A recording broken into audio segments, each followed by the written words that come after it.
നിങ്ങളുടെ ഇഷ്ട പരമ്പരകൾ എക്സ്ക്ലൂസീവായി സൺ നെക്സ്റ്റ് ആപ്പിലൂടെ തികച്ചും ഫ്രീ ആയി ഇപ്പോഴേ ആപ്പ് ഡൗൺലോഡ് ചെയ്യൂ. എന്നിട്ട് താനത് കേട്ടില്ലല്ലോ. വിക്കി, ഇതിനുള്ള മറുപടി ഞാൻ നിന്നോട് ഒന്നിലധികം തവണ പറഞ്ഞതാ.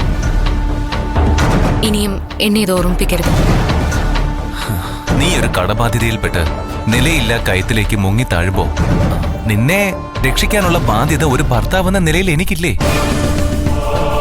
അഞ്ജലി, നീ എന്താ എന്നോട് ഇങ്ങനെ ഒട്ടും സ്നേഹമില്ലാത്ത നിലയിൽ പെരുമാറുന്നേ?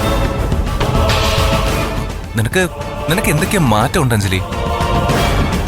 പക്ഷെ അതെന്താന്ന് എനിക്ക് മനസ്സിലാവാത്തെ. സത്യം പറ വിക്കി, നമ്മളിത് എങ്ങോട്ടേ പോകുന്നേ?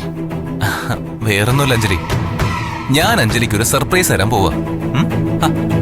താൻ എന്തിനാണോ ഇങ്ങനെ ടെൻഷൻ അടിക്കുന്നത്? നമ്മളൊരു നല്ല കാര്യത്തിനാ പോകുന്നത്. അത് മാത്രം താൻ മനസ്സിലാക്കിയാൽ മതി.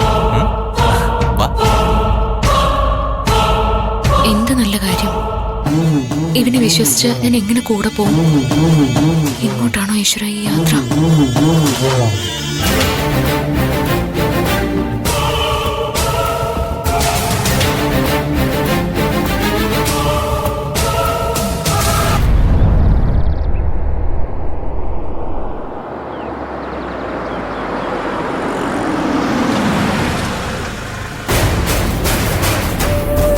നമ്മൾ എന്തിനാ വിക്കി ഇങ്ങോട്ട് വന്നത്?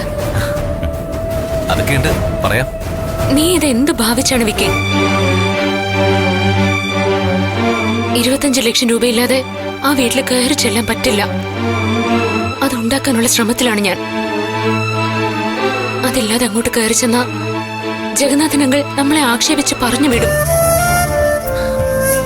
വെറുതെ എന്തിനാ മുത്തശ്ശിക്ക് സങ്കടം ഉണ്ടാക്കുന്നത്? അഞ്ജലി, ഒന്നും സംഭവിക്കില്ല. ജഗന്നാഥനകള് ഒരക്ഷരം പോലും എതിർത്ത് പറയില്ല.